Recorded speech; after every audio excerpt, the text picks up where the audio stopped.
Welcome to the CEO of Destiny podcast, where you will find the tools to fulfill the purpose of your generation and wildly succeed in the marketplace. And now your host, Andre J. Benjamin. So that drove you through the obstacles of getting, what did you see in terms of other people and what they were doing and the mistakes they had made in jumping ship too soon? Because a lot of people, I hate my 9 to 5. I hate this. I hate this. I hate this. What would you say to that person who hates the 9 to 5 and they feel like this idea that you said that you're working till 2 a.m. in the morning they're saying, man, this is what I really want to do full time, but it's not paying any bills right now? Well, if it's not paying any bills, it's probably not worth value to somebody else. That's good. Right. I mean, that's always, I really try to discourage founders from raising a lot of money to replace the income that they have so they can go work on their project. The customer should pay you for the work on your project, right? You just said something very profound that knocks a lot of stuff back, because that's kind of the popular sentiment is go other people's money and let this inflated valuation arise, and you imagine that at some point it's going to pay back, but you actually don't have the proof or you don't have the evidence that it is a valuable, that what you're offering, that it has actual value. Yeah, you're creating yourself a job called entrepreneur with somebody else's money, right? Yeah. But not the customer's money. The customer should say, I want your product. Now, if you're going to try to build yourself a Twitter where you're probably never going to be profitable, that's a whole different play. But that's the unicorn, right? Yes. And those unicorns are really hard. And I get, it's like trying to buy a lottery ticket. I don't buy lottery tickets, right? A lot of successful people don't buy lottery tickets because the odds don't work.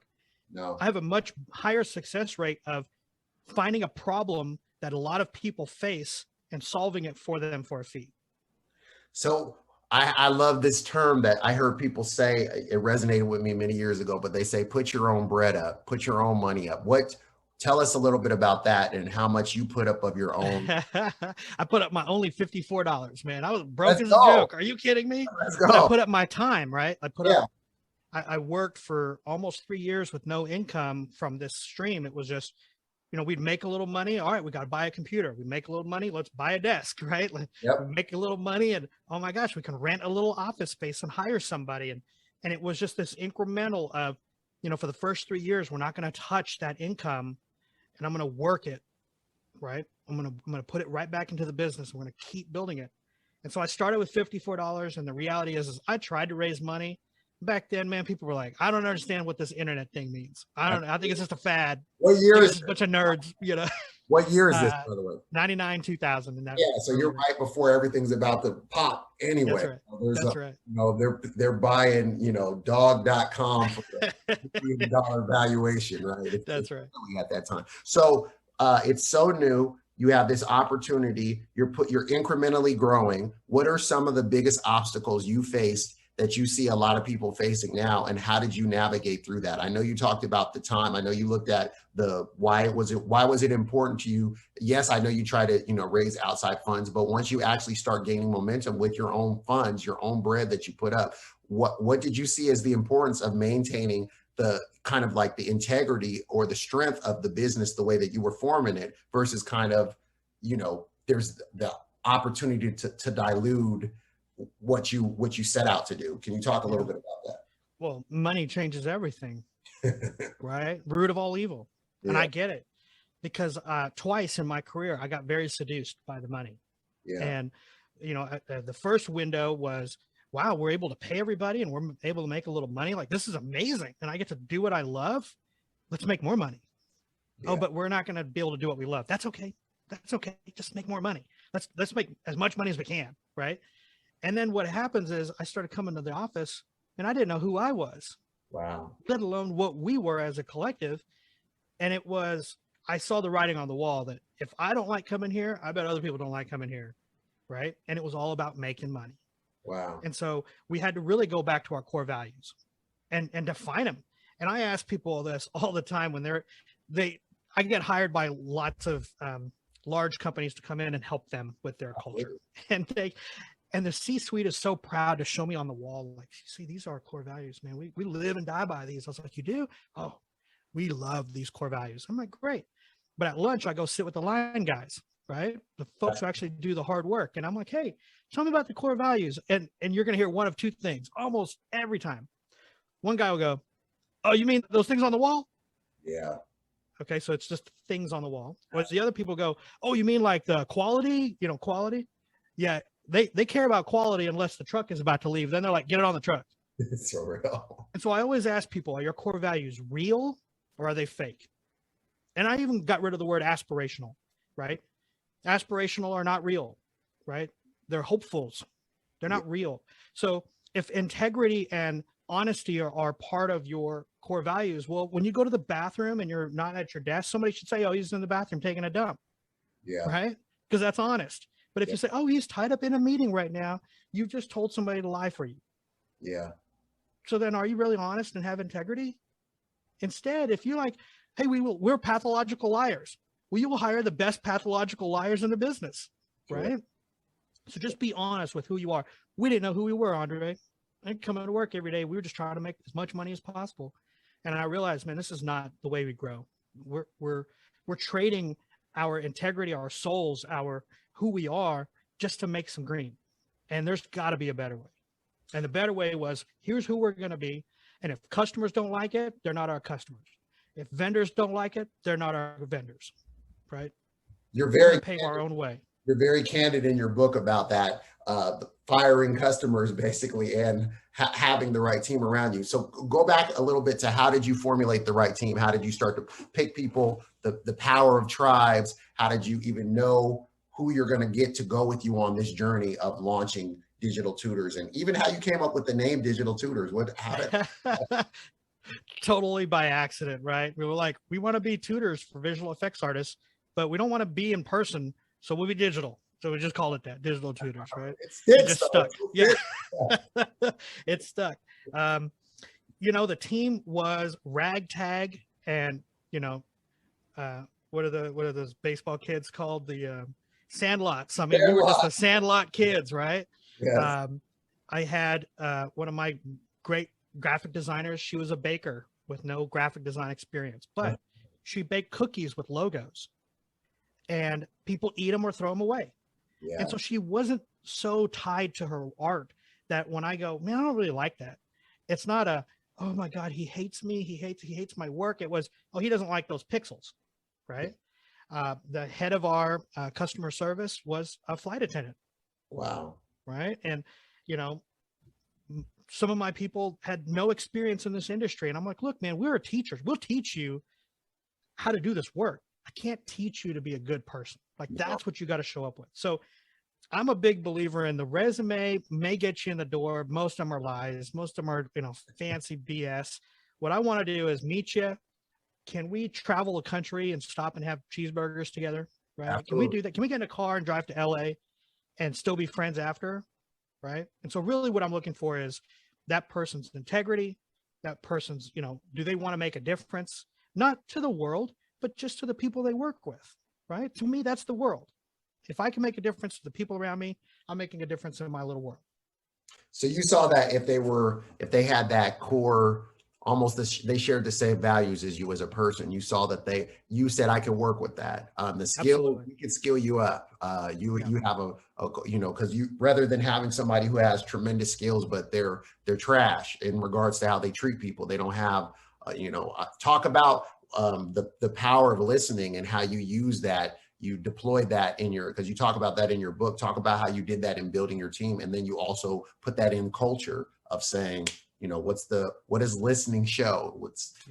I'm a huge believer that listening is truly an act of affirmation. Wow. Right. So listening, following up, asking clarifying questions versus, yeah, but let me tell you, right? Absolutely. Listening really is an act. And I think it's powerful because we want to hire people who have problem solving abilities and has curiosity. I am building a company that is on the bleeding edge, along with my customers are on the bleeding edge. So I can't buy Google AdWords and hope to God they buy from me. I got to earn their dollar, right? Because they're my peers.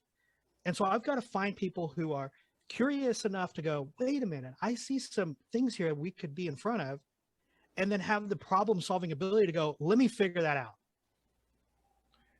Talk a little bit more about problem solving and curiosity, because we have a lot of people that are kind of moved away from curiosity. More people are just, they want to hit their own bottom line. I want to get this job. I'm going to tell you what I need to tell you so I can get in here because I got bills to pay, or, you know, I want to be a part of this executive team and I want to get this. So I'm going to, you know, my wife is in recruiting and she's done it for a while and she's at a global level. And she just talks to me about how when people get found out for dumb things, like, why did you lie about that? You know, and it ruins them. And, you know, kind of what's the rush to do that? And what did you find as in running a company about, hey, I respect you if you would just be honest with me, because there's so much more that we can do with you to help you out rather than you keeping this mask up and then you get found out. And now I do got to let you go. I got to, not only that, it's very disappointing. Can you speak to that a little?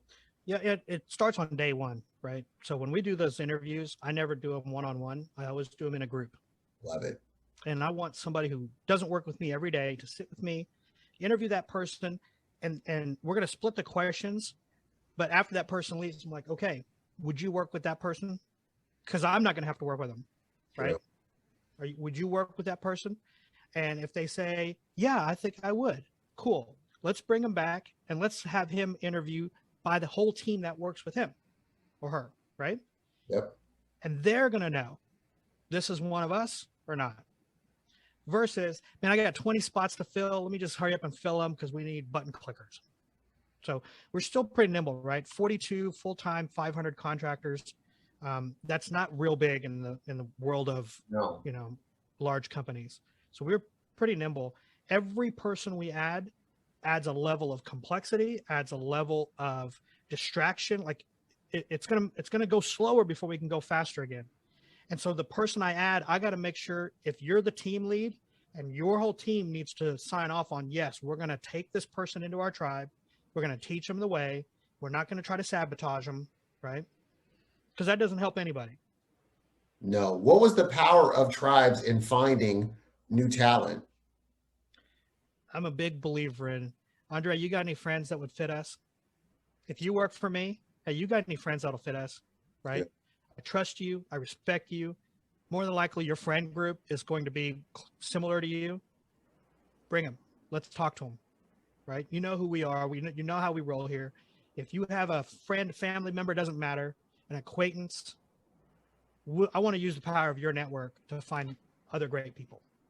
It seems so intuitive. Now, can you talk about once the company is going and some of the, because you talked about in your book about the different, you had so many encounters with people, both virtually with the kind of messages they sent in and just some people you ran into. Talk about the impact that you guys start making and how that almost put that battery in your back to say, you know, maybe on a mundane day or a day where you're feeling like garbage and you're saying, you know what, no, I'm gonna keep going because this is actually working, because reality demands a confirmation. So talk about what kind of value were you delivering with the company? Yeah, confirmation, it really does define reality, right? I mean, when you're in a virtual world, you don't ever see the customer walk in the front door. You almost feel like, what are we doing? Like, is this ever happening? And then you get this bing little email that's like, hey, I just want to let you know I just got this new job and XYZ. I'm like, oh my gosh, we're doing it. I mean, I got one from one of my old employees who's like, hey man, I just wrapped up the new Spider-Man and I got a little something for you. And I'm like, oh man, you're melting my heart, bro. like years later, like his life is still impacted by the little bit of work that we did, you know? What are things that you don't tolerate and why would you fire people? Thank you for listening to today's episode. Do us a favor. If this was useful in any way for you, please go to iTunes and leave us a review. Reviews will allow others to easily discover the podcast. If you'd like more information and to receive a free download, rediscover your destiny, go to ceoofdestiny.com. Thanks again and tune in next time.